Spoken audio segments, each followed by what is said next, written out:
I'm playing, of course, from the Jekyll and Hyde musical, which maybe some of you have seen.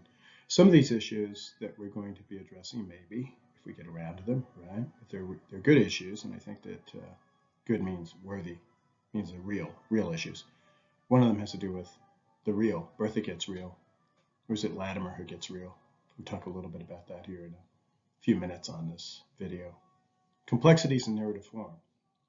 Perhaps you've noticed they don't seem to be going away as we move from novel to novella, novella to novel, novella to novella. The human animal, and beyond the human animal, the slime of the pit, one of you wrote about, and one of you spoke about, in the Say Cup. Go east, young man. I suppose that's what Harker does. But wait, go west, old man? Isn't that what the monster does? The undead Dracula. Really nice essay written on Dracula, I think about 20 years ago, entitled The Occidental Tourist, which is playing on a film at the time that was popular called The Accidental Tourist. Number 5, The Dead Hand. You remember that from last week. And quote, the throat of old time. Remember both of those quotes. Maybe we see some more of this week. The horror of history, the horror of past, the past of time.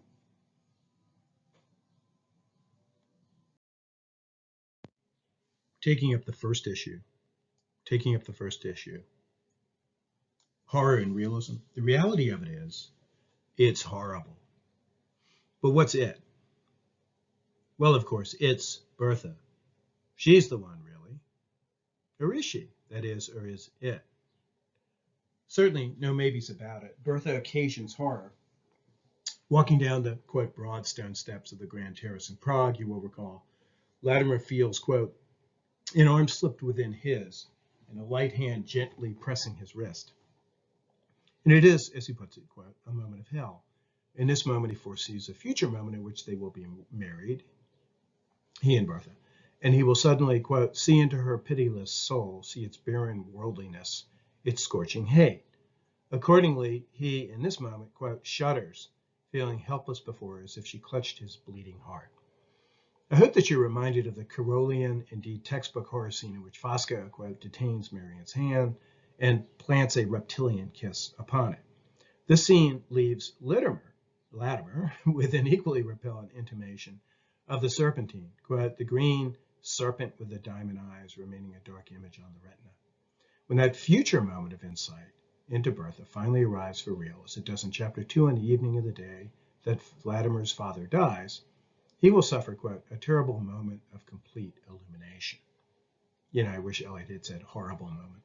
Quote, the darkness usually surrounding Bertha and Bertha only had hid no landscape from me, he here discovers, but only a blank, prosaic wall.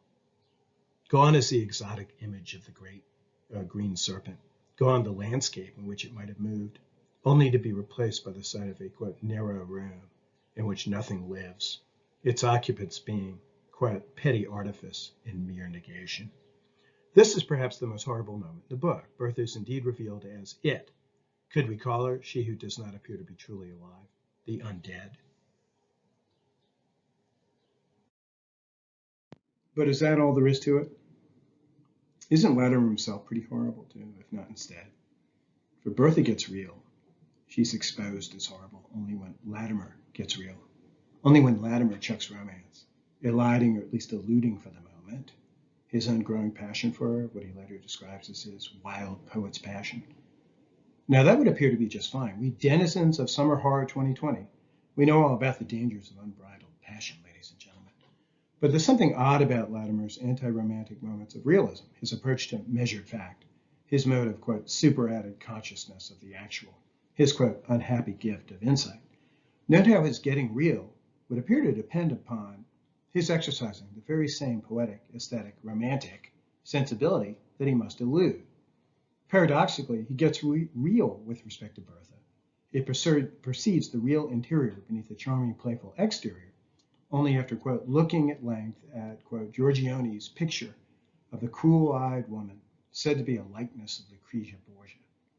His prevision of Bertha's, quote, pitiless soul follows upon aesthetic contemplation of that, quote, cunning, relentless face in the painting. The, quote, terrible reality of the former. It depends on his experience of the terrible unreality of the latter. Similarly, he faints upon meeting the real Bertha, only after first picturing or previsioning her as the, quote, water nixie of myth, that pale, fatal-eyed woman, his, quote, mind being full of German lyrics. His facts are mediated by aesthetic experience. They could be said to be themselves aesthetic artifacts. His unrivaled grasp of the real depends on his, quote, poet's nature. And I think you can see the paradox. He can escape fatal romance only by means of romance. But, as maybe we'll see in the next slide, perhaps his paradox is more apparent than real. Is Latimer's love for Bertha in truth a wild poet's passion? Is it not mediated by lots of things, chief amongst which I will mention his hatred of his brother, his jealousy of his brother?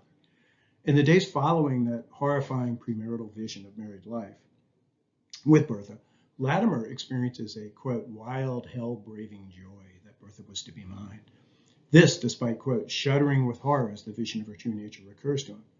Latimer reports suffering a sense of thirst for Bertha that renders his, quote, fear of her poison feeble, a, quote, force of present emotion against which the vision, quote, has no more than the force of an idea. How so? May the answer be found in how he defines that, quote, present emotion. It is the emotion, quote, of my love for Bertha, of my dislike and jealousy towards my brother. That's on page 20. Note how Latimer pairs his love for the one with his jealousy of the other. I don't think it's any accident. As though the two were evil twins. Is it that Latimer loves and wants Bertha and therefore hates his brother, her seeming lover, because he's in the way?